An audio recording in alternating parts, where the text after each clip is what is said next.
কুরবানি ঈদ চলে যাওয়ার পর আমাদের প্রত্যেকের ঘরেই তো গরুর অথবা খাসির কলিজা রয়ে গিয়েছে। এই কলিজা এমনভাবে আজকে সহজ পদ্ধতিতে রান্না করে দেখাবো, যারা কলিজা খেতে পছন্দ করে না তারাও কিন্তু চেটেপুটে খেতে বাধ্য হবে, এত বেশি মজার হয় খেতে। প্রথমেই আমি গরুর কলিজা নিয়েছি, আর গরুর কলিজাগুলো পিস পিস করা ছিল। আমি এই অবস্থায় পরিষ্কার করে নিব। উপরে যে একটা সাদা আস্তরণ থাকে, সেই আস্তরণটা হাতের সাহায্যে আমি সবগুলো কলিজা গা থেকে উঠিয়ে নিব। কলিজা ভুনা করার আগে অবশ্যই কলিজার উপরে এই সাদা আস্তরণটা অবশ্যই উঠিয়ে নেবেন, তাহলে কিন্তু কলিজা খেতে বেশি ভালো লাগবে। এটা এক প্রকারের ময়লা। আমি সবগুলো কলিজা থেকে সাদা আস্তরণটা উঠিয়ে নিয়েছি একটা একটা করে। এই পর্যায়ে গরুর কলিজাগুলোকে আমি নর্মাল তাপমাত্রায় থাকা পানি দিয়ে একটু পরিষ্কার করে নিয়েছি। তারপর একটা বড় হাঁড়ির মধ্যে পরিমাণ মতো পানি দিয়েছি ও কলিজাগুলো দিয়ে চুলার উপরে বসে দিয়েছি। চুলার তাপে দেখবেন কলিজা থেকে কত প্রকারের ময়লা বের হবে। বেশ কিছুক্ষণ জাল করার পর কলিজা থেকে রক্তগুলো বের হয়ে আসবে, আর পানির উপরে এরকম ফ্যাপড়া আকারে জমা হয়ে যাবে। দেখে আপনি বুঝতে পারবেন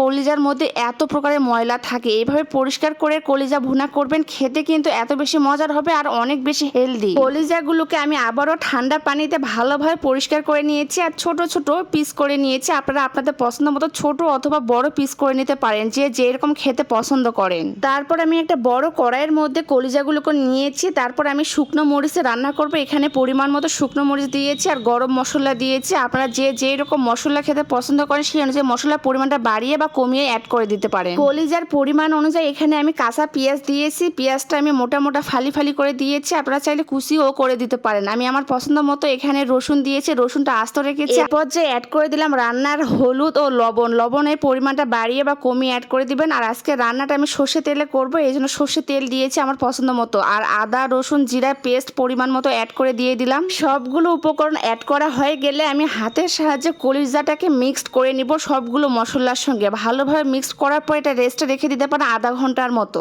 যে কোনো মাংস অথবা কলিজা ভুনা করার সময় এভাবে সবগুলো উপকরণ মিক্সড করে আপনি যদি আধা ঘন্টা অথবা 1 ঘন্টা রেস্টে রেখে দেন, তাহলে কিন্তু এর টেস্ট দ্বিগুণ আসতে বাধ্য হবে। আমি আজকে কলিজা ভুনাটা প্রেসার কুকারে সিদ্ধ দিয়ে নিব, যাতে খুব সহজে কলিজাটা সেদ্ধ হয়ে যায়। এই জন্য আমি একটা প্রেসার কুকারের মধ্যে সবগুলো কলিজা উঠিয়ে দিয়ে একটু সিদ্ধ দিয়ে নেব। এরপর যে বলতে চাই, আমার ফুল ভিডিওটাকে কোথা থেকে দেখতেছেন অবশ্যই কমেন্টে জানাবেন। আর আমার ভিডিওটা যদি কারো কাছে ভালো লাগে অবশ্যই বেশি বেশি করে শেয়ার করে পেজের পাশে থাকবেন। আপনাদের এক একটা সাপোর্ট আমাকে অনেক বেশি উৎসাহ দেয়। প্রেসার কুকারে সিদ্ধ দেওয়ার পর আমি কলিজাগুলোকে একটা কড়াইয়ের মধ্যে ট্রান্সফার করে নিয়েছি। তারপর এখানে পানি দিব আর কষায় নিব। কলিজা যত বেশি নরম হবে আমার কাছে তত বেশি ভালো লাগে। আপনারা আপনাদের পছন্দ মতো কষায় নিতে পারেন, যে যেরকম খেতে পছন্দ করেন। কষানো হয়ে গেলে আমি ঝোলের জন্য পরিমাণ মতো পানি দিয়েছি, আর অতিরিক্তটা পানি শুকিয়ে আসলে তৈরি হয়ে গেল আমার পছন্দের কলিজা ভুনা। অবশ্যই বাসায় এভাবে ঘরোয়া মশলা রান্না করে দেখবেন, এই রান্নাটা কিন্তু খেতে অসাধারণ হয়। আজকের মতো সবাই ভালো থাকবেন। আল্লাহ হাফেজ।